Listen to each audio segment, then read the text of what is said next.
ስድቡን ሰምተዋል።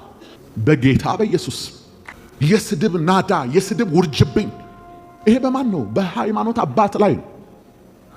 ልንገርህ እኔ ስለማውቀው ቤቱ እዛ ውስጥ እስካለ ከሐሰታቸውና ከጥፋታቸው ጋር እስከ ተስማማህ ድረስ አንተ መልአክ ነህ፣ አንተ ቅዱስ ነህ፣ እንሰዋልህ እስክትባል ድረስ ነው።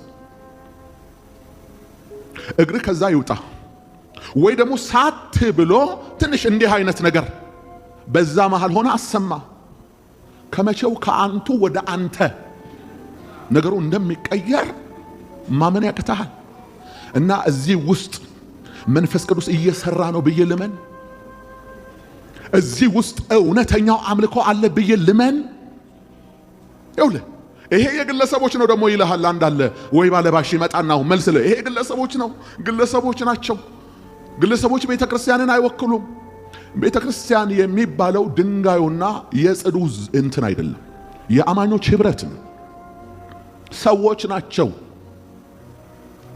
እነዚህ ያልተቀጡ፣ ያልታረሙ፣ ያልተቆነጠጡ፣ ጠዋት የሚዘምሩ ማታ የሚዘፍኑ፣ ጠዋት የሚያስቀድሱ ማታ የሚረክሱ፣ በአንድ እጃቸው ለታቦት በአንድ እጃቸው ለጣዖት የሚሰዉ። ማን በሞተ ማን ይመለካል? ማን በቆሰለ ማን ይወደሳል? ማን ዋጋ በከፈለ ማን ጀግና ይባላል? ጀግና እሱ ነው። ይሄን እኮ በስድብ አታስቆመውም። ይሄን በውግዘት አታስቆመውም። ማንም መሰብሰብ መብቱን። ሃይማኖት ሲሰበሰብ ይሄ መጀመሪያው አይደለም፣ ዘላለም ዓለሙን የሃይማኖት ባህሪው መልኩ ይሄ ነው። በቃ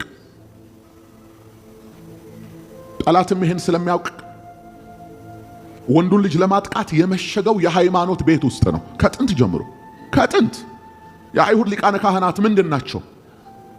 እነዛ የቀለም ቀንድ ወገባቸው ላይ ታጥቀው ታሪክ የሚጽፉት ጸሐፍት የሚባሉት እነማን ናቸው? እነዛስ ቡድኖች ትንሣኤ ሙታን የለም ብለው የሚያምኑት ሰዱቃውያኑ እነማን ናቸው? እነዛስ ለወጋቸው እንሰዋለን የሚሉት ፈሪሳውያንስ እነማን ናቸው? እነሱ ውስጥ የነበረ አንጃ አይደለም እንዴ ለመስቀል ሞት አሳልፎ የሰጠው? ስለዚህ ሃይማኖት ከትላንት እስከ ዛሬ ድረስ ወንዱን ልጅ መጫን፣ እሱን መጋፋት፣ ለይስሙላስ ለአፉስ በወንዱ ልጅ እንደሚያምን እሱ ጌታ እንደሆነ እሱ አዳኝ እንደሆነ ማውራት፣ ፕራክቲካሊ ግን መቃወም። የሰማይ መላእክትንም ቢሆን እርዳታ አይፈልግም። ቤዛ የሆነን የሞተልን ብቻውን፣ የተነሳውን ብቻውን፣ ያጸደቀንን ብቻውን፣ ያከበረውንም ብቻውን ነው።